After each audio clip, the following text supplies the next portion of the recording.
Hi to all the audience. We're about to start in 5 minutes. We're just doing a quick sound test right now. So please give us a thumbs up on the chat if you can hear us. Thank you.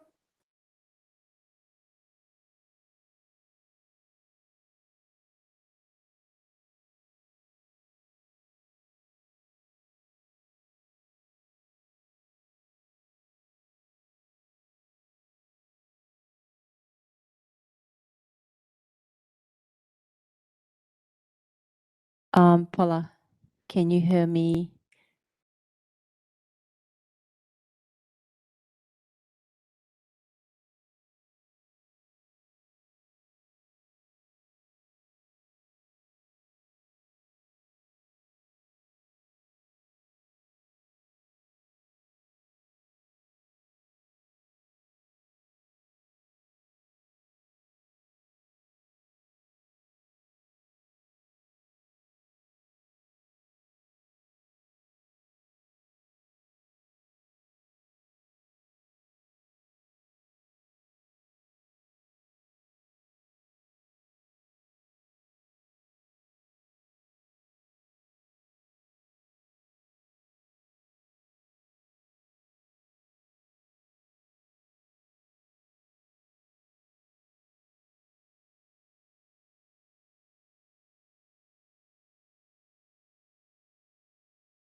Hi and welcome to our postgraduate webinar to our audience members online today.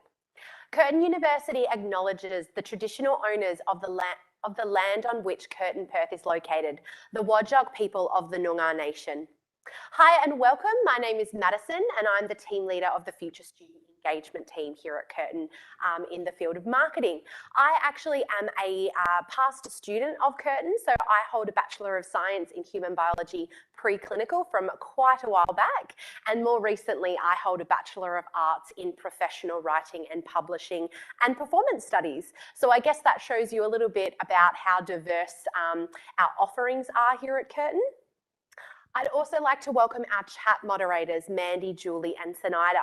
So they will be in the back of the chat today, answering all of your great questions. So please feel free to ask away throughout the presentation. They'll be answering them.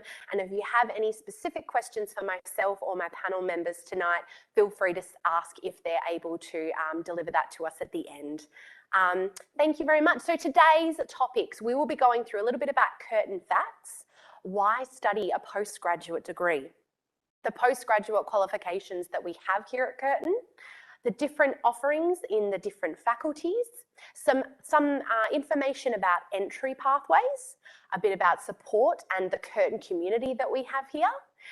We'll have speakers from the Future of Work Institute, which is short, FOWI for short, and the Faculty of Business and Law. And finally, we'll have a Curtin graduate with us as well. At the end, we'll welcome everyone back and we'll be able to answer all of your questions. So Curtin University is ranked in the top 1% of universities worldwide by the academic ranking of world universities.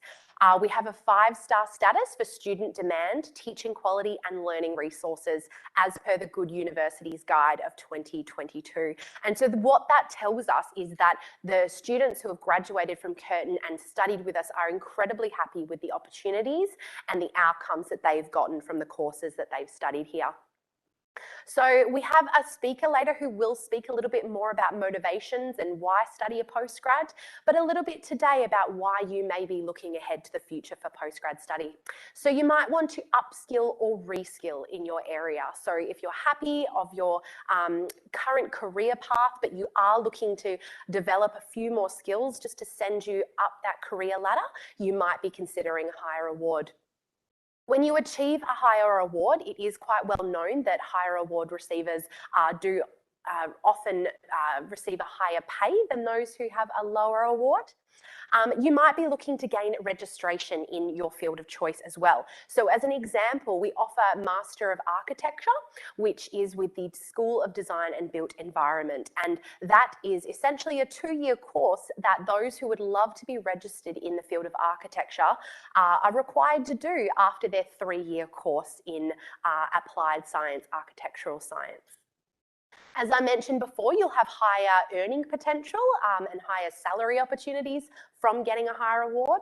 And you also might be able to change your career this way as well. So for those of you who might have been in your career for, 10, 20 years, you might be looking to change and really pivot to find something that makes you more fulfilled and happy. And it may be that you don't need to do a whole undergraduate degree again to do that. So the postgraduate qualifications we have, there are a range, some developed from a single day qualification all the way up to a 4-year PhD. So a little bit about Curtin credentials. These are for busy professionals looking to upskill, cross-skill or reskill. So they're micro credentials that might be ranging from 1 day to a short series of classes or 5 days. And the great thing is that this can actually go towards credit for another award as well. So you may want to try before you buy a graduate certificate degree, and you might want to start with Curtin credentials. So that was a fantastic pathway. The graduate certificate is for those who want a little bit more in-depth study than a Curtin credential. It's typically 4 units and 6 months full time. Graduate diploma, again, is a little bit longer, but it's an ideal middle ground for students who want some more in-depth knowledge. A master's program is typically 2 years full time, and it's for those who are looking to become leaders in their field. And finally, we have our research opportunities. So anything from PhD, Master of Philosophy and Master of Research. And this is with our graduate school, research school. So I'm going to talk a little bit about each of the faculties now and what they offer. They all offer a range of different courses. I do want to preface it though that there are many, many other postgraduate opportunities besides what I'm going to mention now. So Faculty of Health Sciences have what's called some GEM programs, or Graduate Entry Masters programs. And these are fantastic opportunities for our students to gain the skills and competencies that they need to be registered in their allied health field. So if you did another course when you were a bit younger, maybe in commerce, maybe in arts, but you've decided that it's not quite for you and you'd love, you know, in the world of COVID to pursue a career in health, you may look to do a postgrad in health or allied health. So you won't necessarily need to do a whole undergraduate degree. Most of these, the Master of OT, the Doctor of Physio, the Master of Speech Pathology and Social Work, they're all ranging between about 2 to 3 years there, which is less than that traditional 4-year undergraduate degree to get you the same registration. So it's really great. It will acknowledge the fact that you already have an undergraduate degree and you want that higher reward as well.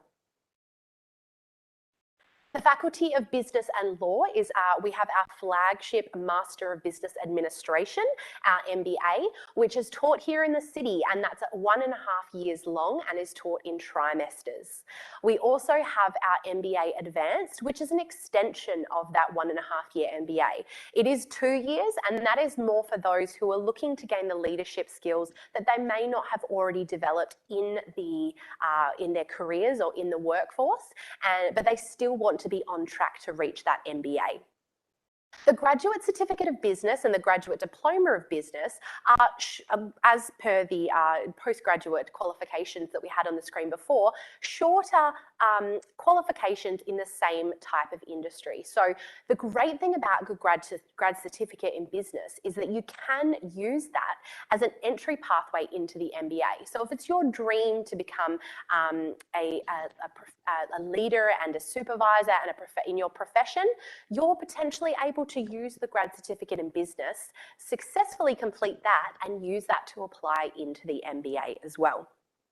The Graduate Diploma of Legal Practice is a fantastic opportunity that offers our law graduates the opportunity to get their practical legal training that is a requirement to become registered as a lawyer, and it is a requirement from the Legal Practice Board of WA. So there are a few different ways to get there, and Curtin is the only university that offers an actual qualification to get you this PLT, they call it. With regards to the Faculty of Humanities, we have many different offerings here. The Master of Arts, you can major in a multitude of different areas. We've got that professional writing and publishing major there, which is what I majored in my undergrad, which was fantastic. It offers anything between writing, editing and publishing, which is fantastic to get you into that industry. We have our Master of Design, which also has a graduate certificate and graduate diploma along with it. So you can start in the Graduate Certificate of Design, and then, like I said before, try before you buy and see if you are really keen to see it through to get the entire Masters. As I mentioned before, we have our Master of Architecture and then a Master of Digital and Social Media, which is really fantastic for building some astute professionals in the industry that understand the complexities of writing in different communication styles for online and different audiences. And I'd also like to bring attention here to the Master of Teaching. So this is our initial teaching qualification. So this is to acknowledge that our students in this qualification have never taught before, but they'd love to become teachers. Instead of having to do that bachelor, they are able to do the postgrad and within a shorter frame of time, appreciate the fact that they already hold an undergraduate degree and they will be able to become teachers at the end of it. So we've got different majors there: early childhood, primary and secondary education. You can see here we have many different offerings in the science and engineering field. We've got the Master of Science, Food and Technology, all the way through to Computer Science, Dryland, Agricultural Systems and Geophysics. Master of Cybersecurity and Master of Artificial Intelligence are relatively new offerings in that area as well. Finally, our faculty, final faculty is the Centre for Aboriginal Studies. And so in the postgrad space, you're able to study a graduate certificate in Indigenous Australian cultural studies. So this is a way for our students to gain an understanding in cultural diversity and the ways that Indigenous Australians, communities and organisations behave. We also have an honours program that is a one-year program attached to our Bachelor of Applied Science in Indigenous and Australian research. So we mentioned a little bit before about entry pathways. So there are a few different ways that you can gain entry into a postgrad degree. First and foremost, hitting the admission criteria on the head. So if you're interested in a course, a specific course, I would highly recommend to go to study.curtin.edu.au and find the course you're interested in and have a look at the admission criteria there. It'll range from things such as I need a certain undergrad course, I need to hold an undergrad bachelor course. You may needed to have gained a certain course weighted average in that as well. And some of our courses will require you to have a decent work experience behind you as well. So if you do meet the admission criteria, it's fantastic. You can apply straight away when applications are open. But if you don't meet the standard entry pathway for a postgrad, you could look to do a graduate certificate. As I mentioned before, we do have many people studying the grad certificate in business, which is 4 units over 1 to 2 trimesters. They gain some units within that once they're successful, they're able to apply into the Master of Business Administration. And the great thing about that is that the units they studied in their GC or the graduate certificate will usually go straight towards credit for that MBA, which is fantastic. Some of the entry pathways also are when you have a decent amount of work experience that's appropriate for the course you're applying to. It's not for every postgraduate qualification, but it is for some. And finally, we've got the Health Sciences Graduate Entry Foundation course. So if you're a graduate from a Bachelor of Commerce and you would love to be an occupational therapist, you can study some undergraduate, so you can study some prerequisite units in this. It's free of cost and you can meet the prerequisites for the master's program. So it's a fantastic opportunity there as well. Whilst you're on campus, we are here to help. Apart from all of the academics, we are first and foremost a university, but we love to support our students as well. So just to drawing attention to financial advice, which is all too important for that postgraduate audience and that postgraduate student population who have those financial responsibilities. So if you would love to contact us, we're at studentwellbeing@curtin.edu.au.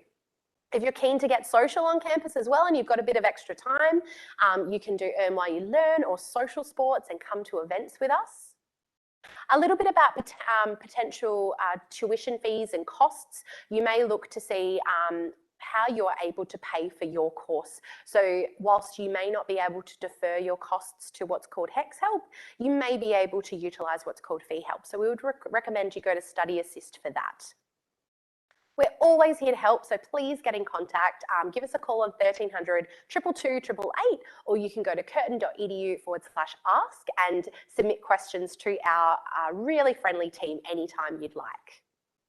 So that's a little bit from me today. I would love to introduce from the Future of Work Institute, Professor Patrick Dunlop. Thank you, Professor. How are you today? Well, thank you. Excellent. Thank you. Come and take a seat. All right.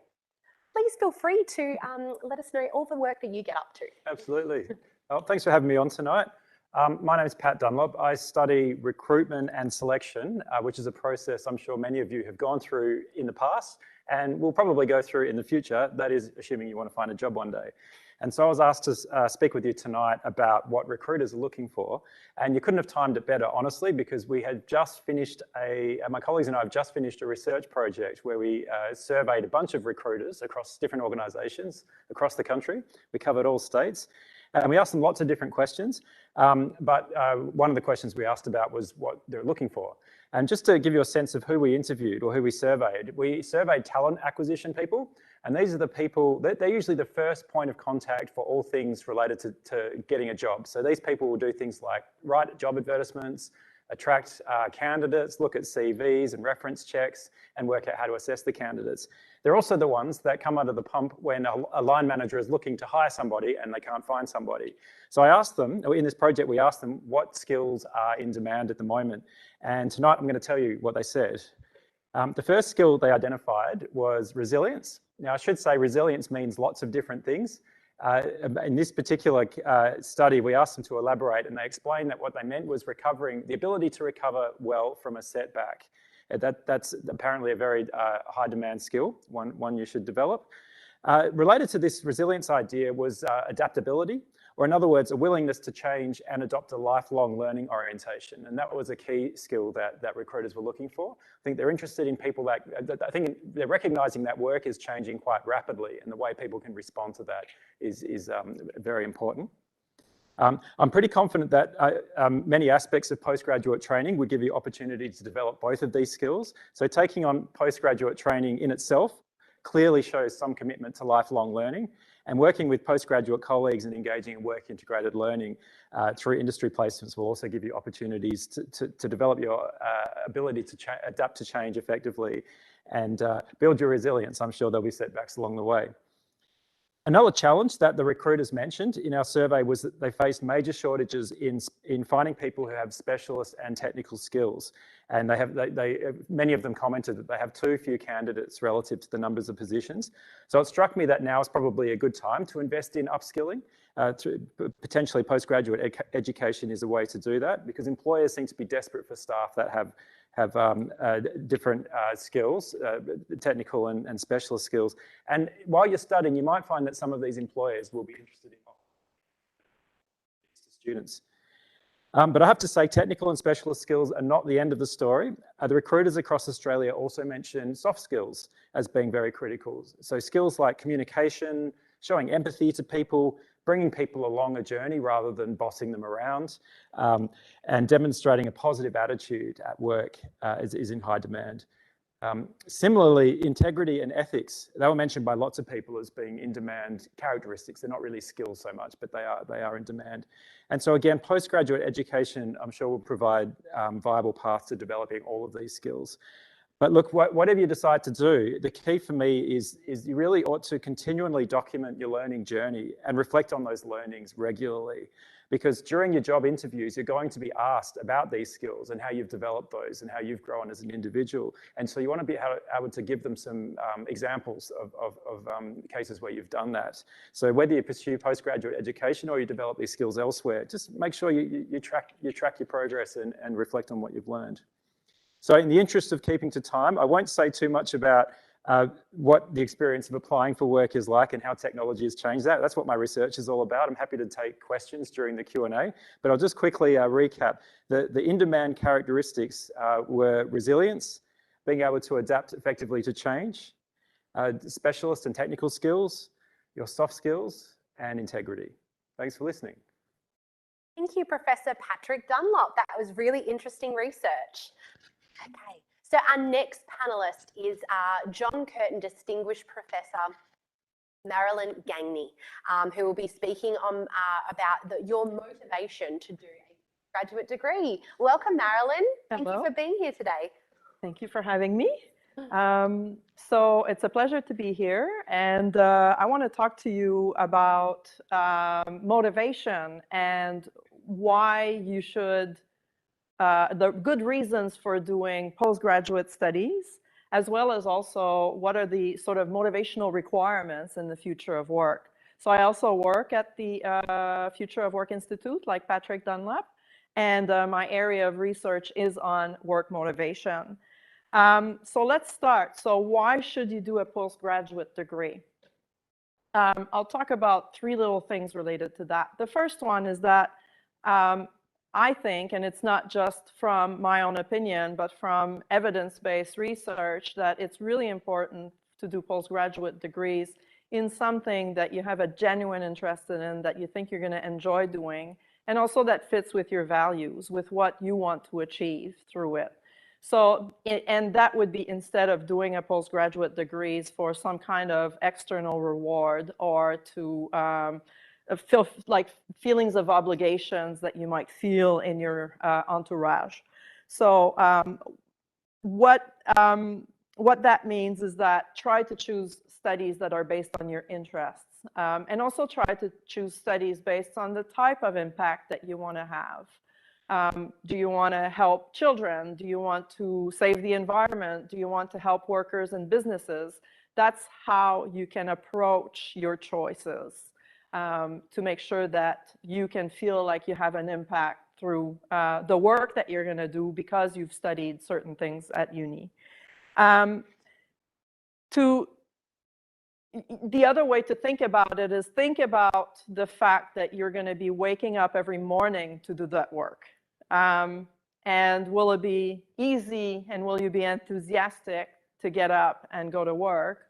Or is it going to feel like a burden? And that's another good way to make choices. The other thing to cultivate your motivation while you're studying, so once you've made that choice based on your interests and your values, is to make sure that you take the approach in your studies to keep learning. It might sound funny to say something like this, but a lot of people study instead with the view of trying to prove that they know something. And that is not something that will necessarily be very motivating in the long run to help you persist in your studying. But if you feel like you're mastering something, that you're building your skills, that's stimulating. That makes things more interesting. And so that's something that's important to consider. And the other thing that's really important is to forge relationships during your studies with your instructors, with fellow students, with anyone else that you meet on campus, and use those that building of relationships by like seeking support, but also offering support to others. You can all learn from each other, which is stimulating, but also forging relationships is really important to keep the momentum, to energize you when things get more difficult. So these three things, interest, like following your interests and values, like feeling like you're mastering while you're studying, that you're building something, and building those relationships are three things that really going to cultivate your engagement while you're studying.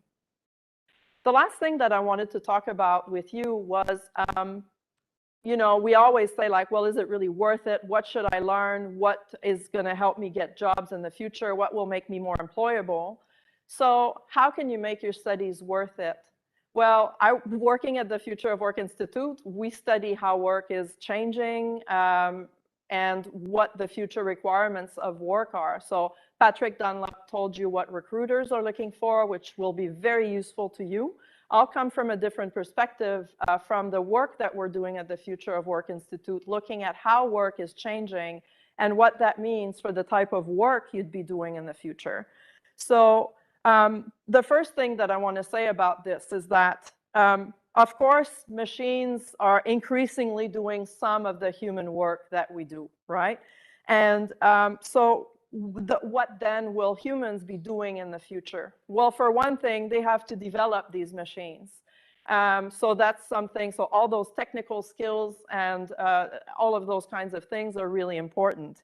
What we have to think about is what can machines not do? And what will humans continue to do in the future? Well, machines are very rule-based. And so what is not rule-based is more likely to stay with the humans. So that might be things like problem solving that have to do more with moral dimensions or creative dimensions of work that needs to be accomplished. So anything to do with innovations and things like that is important. So those would be quite important.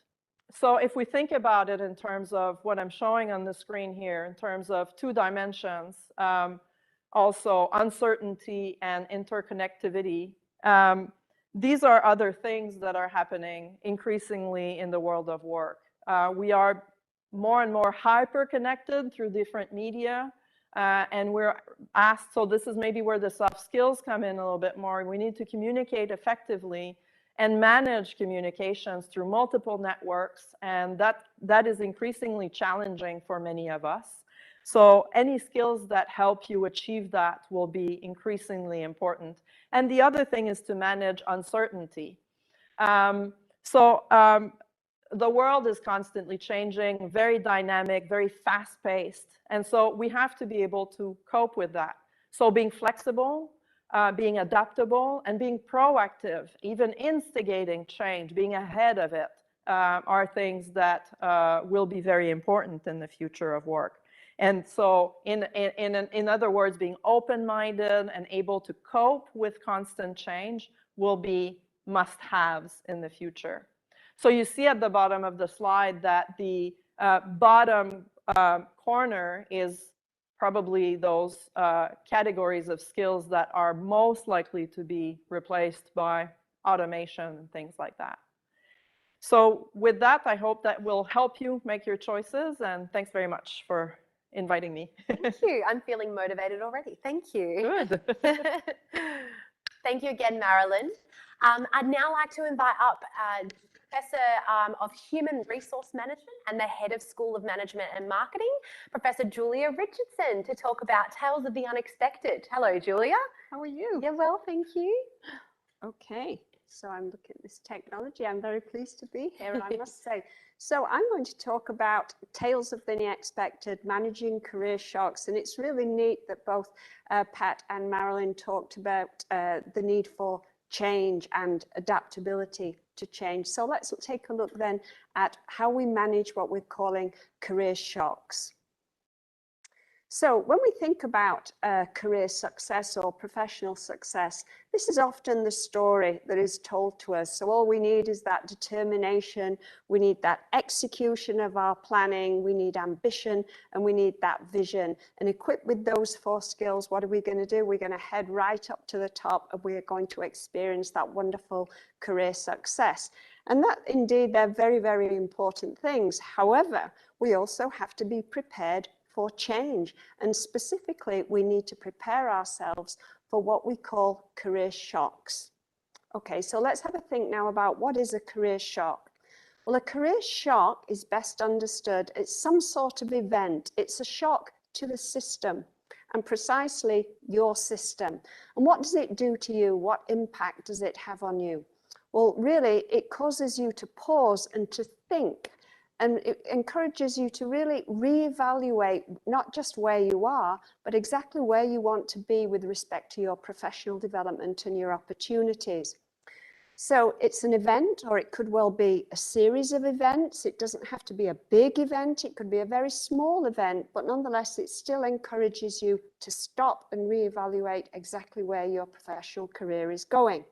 It doesn't have to be negative. It could also be positive. Something very positive could happen. Again, it's outside of your control, but it could present you with positive opportunities. The specific thing here, it's causing a change in your thinking, in what you were planning and what you were expecting for yourself. Okay, so let's think about some examples then of career shock. Well, of course, we couldn't really have this talk this evening on careers and career opportunities without thinking about the impact of the global pandemic. And we know that that has presented many different career shocks for many people around the world, both positive with respect to opening up new opportunities, but of course, with respect to negative outcomes. We only need to think about the impact this has had, for example, on the tourism and hospitality industry, on pilots, on healthcare providers, and so on. Another kind of organization of career shock might be organizational restructuring. It could be unexpected layoffs. It may change in your department in terms of how it works, who's managing your department. Doesn't have to be anything huge. It could also be what we call smaller or more localized shocks. For example, simply a change of supervisor. Perhaps you weren't getting along well with your previous supervisor, and suddenly a very positive shock. You have a brand new supervisor whom you get on really well with. It could be exactly the opposite, of course. A very well-liked supervisor suddenly is replaced by somebody who has quite a different managerial style. Maybe a favorite team member leaves the organization. It could also be a change in how work is expected to be carried out. We know that with the global pandemic, we see that many people are being required to work from home, a change in their work circumstances. It doesn't have to be just with respect to your work circumstances. It could also be with regard to your personal circumstances. Perhaps a close family member gets a posting overseas and you're going to go overseas with them. That's going to have a direct impact on your professional career opportunities.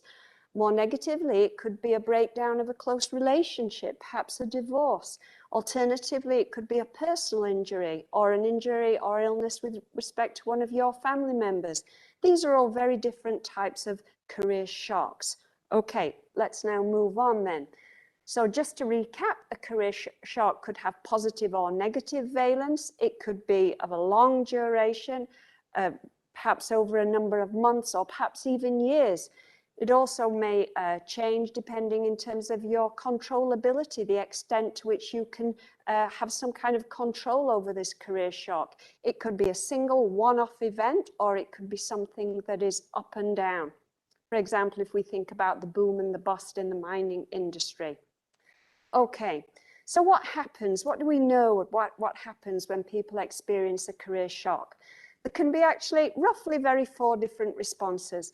So if you were already thinking perhaps of leaving your organization, you already had your plan firmly in place, then that may well activate you. Right, I'm going to leave right now. I've got my plan. I was expecting to do this for a long time. Now I'm going to activate my plan. Alternatively, it comes very unexpectedly. It could, in fact, activate an immediate, perhaps unplanned change behavior. For example, immediate resignation. Alternatively, of course, it could be something that activates very different job search behaviors. So it propels you to say, you know what, I'm going to get out on the job market. I'm actually going to look to see what's out there. Alternatively, of course, it could prompt other career-related behaviors. For example, engaging in new training or development, enrolling in a course at a university or a college. So they're roughly the 4 different kinds of responses to what we're calling these career shocks. Okay, so how can you prepare for a career shock? Rather than just having these 4 responses, how can you prepare yourself for them? Well, one of the ways in which you can prepare them for a career shock is to rely on what we call intelligent career competencies. Now, really that's just 3 things. So it relates to the knowing why of your career. That relates to your sense of purpose and your motivation. What is it you want from your career? Another dimension, the second dimension, is the knowing how of your career. Now that would explicitly relate to your skills and your competencies. What are you good at? What do you need to build upon? Perhaps you need to think about, again, enrolling in some kind of postgraduate education for the skill development. Another of the knowings is the knowing who. Now, the knowing who relates to your professional and, in fact, your personal networks. But when we think about our professional and personal networks, oftentimes we focus on how many people we know, how many people are in our network. But actually, it's a little bit more than that. We ought not to simply focus on who we know. We also need to focus on how we are known. Because in fact, you could be known by many, many different people. But if your reputation is problematic, then that's not going to help you very much in your career. So there we have it. The knowing why of your career, something to consider. We also have the knowing how of your career, your skills and competencies. What skills and competencies do you have now? What skills and competencies do you need to develop in order to face these challenges, these positive and these negative career shocks? How are you going to capitalize on a positive career shock in order that you can use your knowing how adequately? And then, of course, you have your knowing who. How are you going to capitalize on your existent networks in order to make the best of perhaps a negative career shock and to make the most of a positive career shock? Now, what's very important to remember about these 3 knowings is the extent to which they are very closely connected. So, for example, your sense of purpose, your sense of motivation is very closely related to your network. Once you've got a fix on what you want to do and how you want to do it, you need to connect that with your knowing who networks.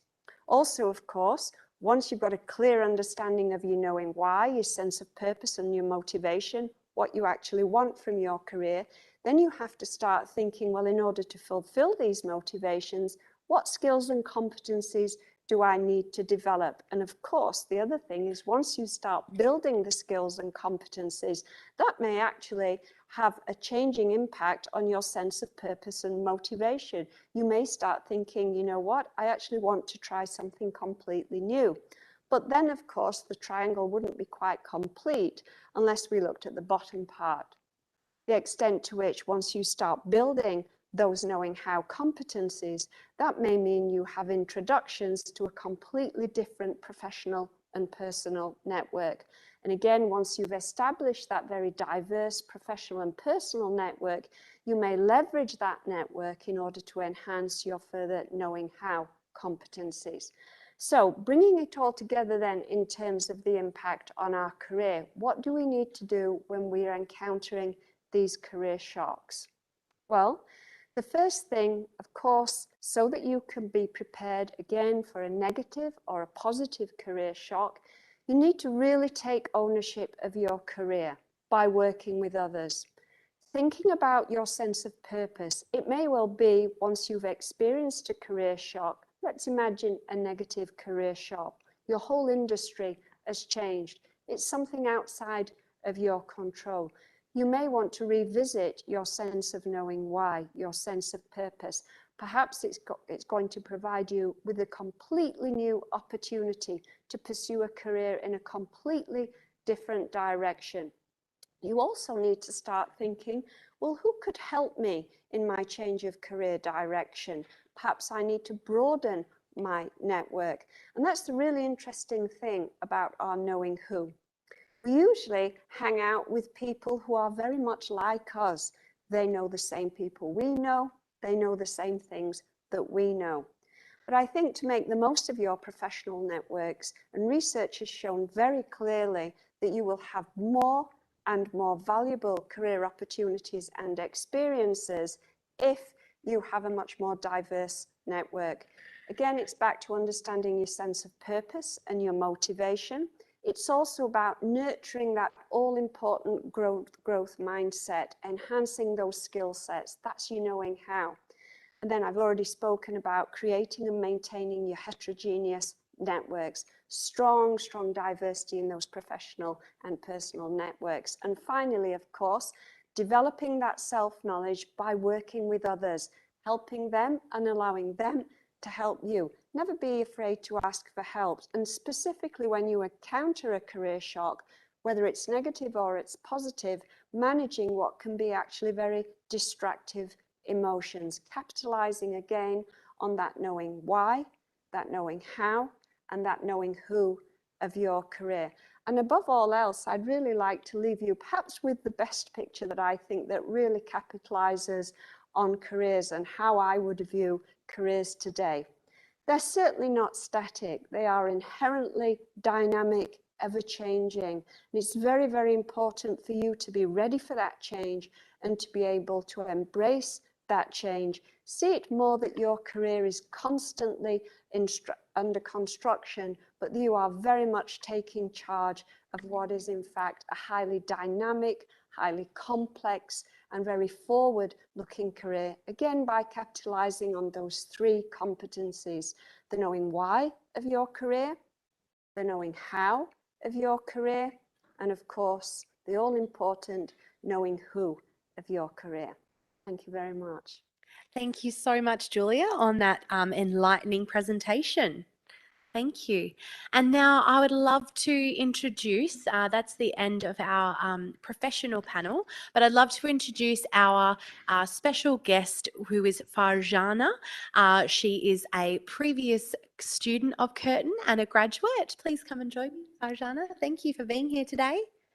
Thank you for having me. Thank you. All right, so just to get started, are you able to let me know what you studied when you were at Curtin? I've completed my PhD from Western Australian School of Mines in 2019. My research was focused on numerical simulation of carbon capture and storage. That sounds very complicated, but excellent nonetheless. And what are you currently doing, or where are you now with regards to work and study? Currently working as a technical writer with various contractors. Excellent.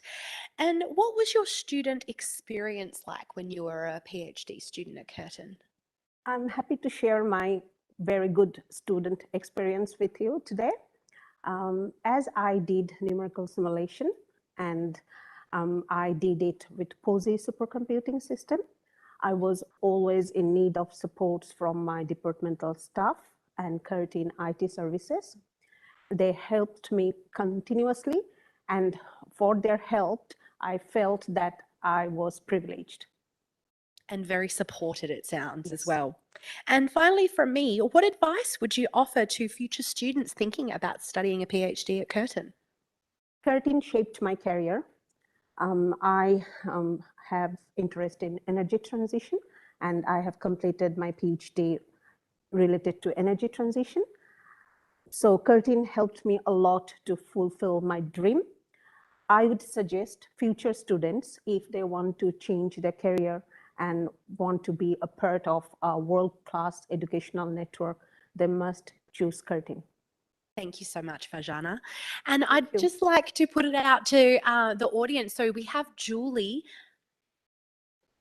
Oh, thank you. Good work. We have Julie, who has brought some of the questions from the chat in for Farjana today. So Jules, if you're able just to give us a few questions. Thank you, Farjana. One of the questions is, did you have a scholarship? And can you talk a little bit about that process? Yes, thank you for the question. I was the recipient of highly prestigious Curtin International Postgraduate Scholarship.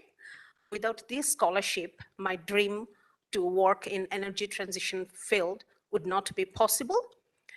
It's a semi-Commonwealth scholarship, and I have applied for it and I got it.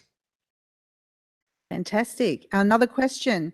How do you balance postgraduate study with your work life and personal life? It was really difficult for me to balance as a full-time researcher and mom and partner. I have to tell that without the help of my family, it wasn't be possible. And especially I have to acknowledge my partner. He had a very good job in my home, in a very good company, but to support me, he left his job, joined with me, and I have to acknowledge him again. Without his support, I can't complete my PhD.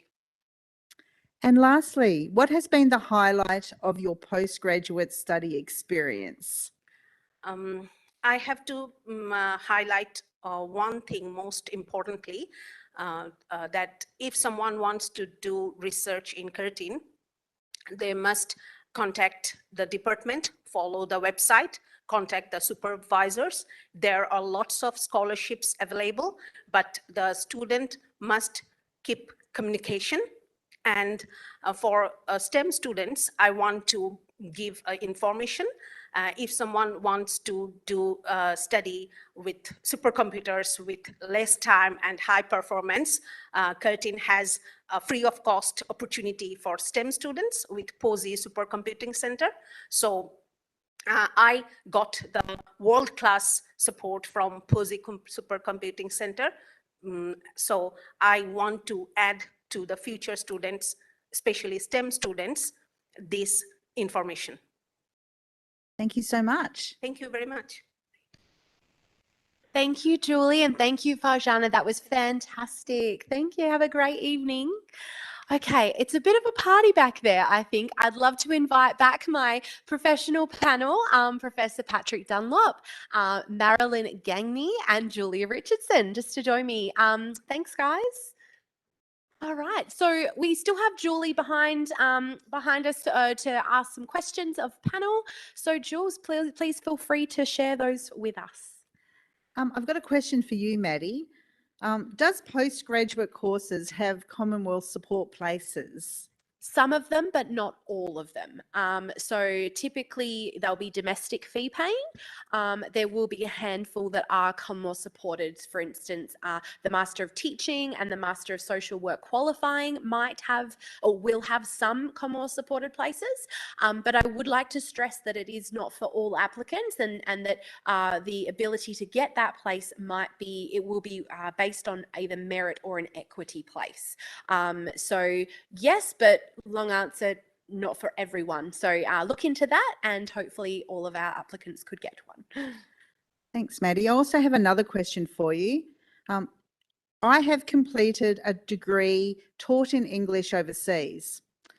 Can you, do you still need to provide separate evidence of English? So you will need to provide evidence of English competency regardless. It will just need to be looked at by our admissions department to see if what you hold from the country that you received it is equivalent to what you will need for your postgraduate degree here. So my answer would be to, if you're able to apply with all of your documentation for your qualification that you hold, and our admissions department will assess you. They will get back in contact with you if they require any further information. And yes, it's very much a case-by-case basis. Apply early, and then you can hear from them early. And I have a question for Julia. Do you offer after-hour classes for courses that are at postgrad level? Yeah, absolutely. Yeah, I mean, we're very cognizant that, you know, it's many people who are actually already working full time. So perhaps if they wanted to pursue their study after traditional work hours, yes, of course. In addition to the after hours, we also offer some units may be available in what we call an intensive mode. So that makes it easier for people, for perhaps they can take perhaps 2 or 3 days away from work, book holiday or personal leave, and they can actually complete courses that are delivered intensively. So yeah, we have quite a selection of different availabilities, certainly those that are available for working professionals. Thank you. Maddie, I have another question for you. How do I apply for credit for recognised learnings like CRL or advanced standing? And can I include my work experience from my workplace as part of my application? So applying for credit for recognised learning, you can do at 2 points of the application process. So our e-application system will allow you to, at the time of applying for your course, also submit your documentation and all of the information you need for to be considered for CRL. If you don't have those documents ready at the time and you still want to apply, you can then apply for your course, that is. You can apply for your CRL or your credit at a later time. Our admissions department will assess that. They will just ask that you apply by the first week of the semester that you're commencing. And then that allows them to assess it within time so that you're able to get the credits soon after applying, hopefully. So it's not always guaranteed, but we would recommend apply. It's not going to hurt you to apply for all the credit you possibly can. And work experience can absolutely be considered for CRL. It will always depend on how much you have and what you can provide, what details and information you can provide. You'll need to provide references and a CV, and really as comprehensive a list of work experience as possible to give yourself the best leg up. Fajana actually did mention about scholarships, but can you give me some information of whether there are scholarships you can apply for postgraduate study? Yes, absolutely you can. We've got a fantastic scholarships website. So it's literally scholarships.curtin.edu.au. If you don't remember that, just Google scholarships Curtin. And when you land on the page, there'll be lots of different filters that you can search for specific postgraduate merit-based, need-based, that type of thing. And if you want to get organised early, you can sign up for an alert as well, so that when a scholarship opens and becomes available to apply for that suits your particular circumstances, you'll be alerted via email. So yeah, really great tool. And Patrick, I've got a question for you. How does Curtin Credentials relate to the future of work? So, excuse me, the Curtin Credentials is a great, as those of you who heard my first presentation would have heard me talk about lifelong learning and upskilling. And the Curtin Credentials framework provides a great opportunity to do that, exactly that. So you can do this in a few different ways. One is to, you might just want to fine tune the skills that you already have and just, put a layer of modern thinking or contemporary thinking on those. Or if you're thinking about something more radical, like a career change, you might invest in several of these micro-credentials, or even upgrade to something more advanced, like a grad cert, a grad diploma, or a master's degree even. And lastly, Maddie, where do you find out about closing dates for postgraduate study? So just the same place you'll find out from all deadlines. So you Google application deadlines Curtin, and the first page that you'll land on will be will include all of the different application deadlines. So you can probably filter it by undergrad and postgrad. They'll all have different application periods, and particularly for postgrad and FBL as well, I'd like to draw attention to the MBA, and that's taught in trimesters. They'll have multiple kind of intakes a year, an extra intake or two a year. So application deadlines, Curtin, Google. And the last question I have for all the panel, would you like to just give a bit of advice that you think might really help a postgraduate student or someone who's considering studying in the next few years or so? Then maybe go down from Julia onwards. That would be great. Just do it. I would say just do it. It's just so important, I think, to have that ownership of your own career and of your professional development, and have that, it's an old cliche, but I think that constantly learning, that lifelong learning approach, I think it's a wonderful thing. Certainly opportunities for higher education have changed my life considerably. As a first in family to go to university, the opportunities it has presented to me have been quite remarkable. So I would encourage everyone to seriously consider it. Absolutely. Couldn't have said it better. I would say the same thing. And I guess just from my own personal experience, I'm also a first in the family to go to uni. And why did I do it? Because I just enjoyed what I was studying. And so I thought, well, why not do more of that? And so I just kept doing it and basically forged a path without necessarily having a very clear plan in the meaning, or not a rigid plan at least. It was really just follow what feels right and keep doing it and keep doing it. And that's what led me here. Like, yeah, exactly. So yeah, like courage is good have courage and do it. I think the thing I'd add to that is just to invest in it. So if and I don't just mean the course fees, but I mean your time and energy, so that when you are studying postgraduate level education, you're really getting as much out of it as you possibly can, rather than just going through the motions to get 50 plus 1% so that you pass and then you get your piece of paper at the end. That's far less rewarding.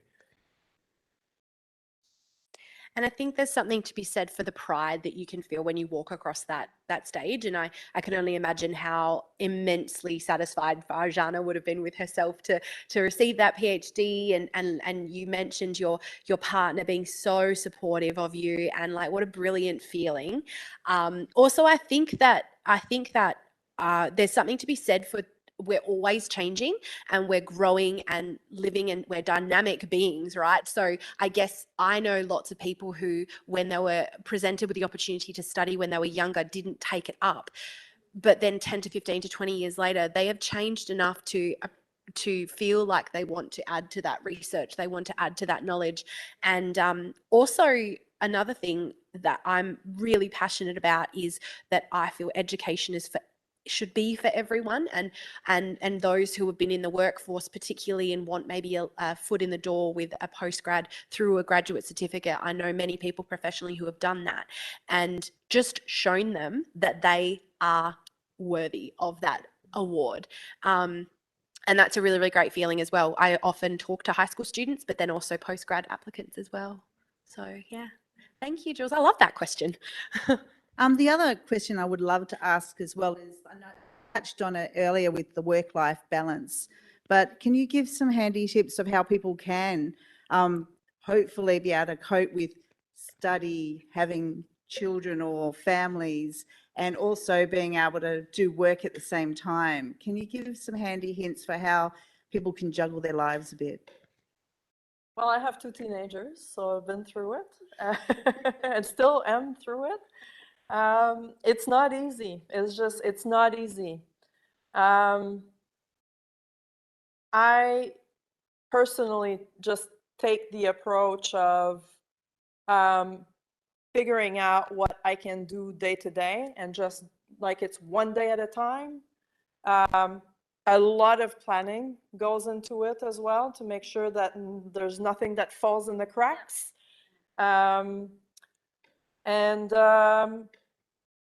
You have to be happy with what you've achieved at the end of the day, and not think about not necessarily always, not too much thinking about what lies ahead, because it just becomes like a big mountain.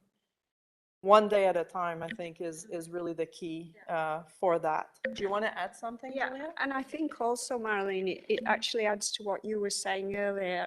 I think if you're motivated to do something and tapping into that motivation, once you've established that, yes, this is something that I want to do, I think it becomes less onerous. It's not like it's a chore.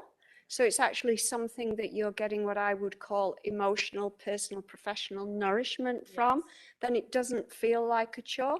I think it's also very important to be organized and establish career parameters.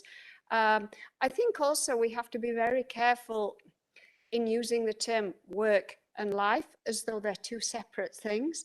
I would actually rather call it life balance, because work is very much part of our lives. So I think it's about how can we establish that life balance so that, you know, we're nourishing ourselves, but we're also nourishing others. And for me, really, it's about organization and actually loving what I do and being very motivated by what I do, so it doesn't feel like a chore. So I would say tap into what really motivates you, organize yourself, and get others to enable you on that journey so they can support you. And that came up earlier, the real importance of getting family buy-in, getting that support from your family members to enable you on that journey. Hey, well, thank you everyone involved for tonight. Thank you, Farjana. Thank you to Julia, Marilyn, and Patrick. Our lovely moderators, Sinaida, Julie, and Mandy. And finally, thank you to our audience for being here tonight. We hope that you've gotten some really, really interesting information from it, motivation for the future, a little bit of information about how to manage your life balance. And yeah, just letting you know that our moderators will continue to answer questions for the next 15 or so minutes. If you have anything specific for any of us, feel free, we can get you in touch. But yeah, once again, thank you for joining us and joining Curtin On Demand this September. Have a good night.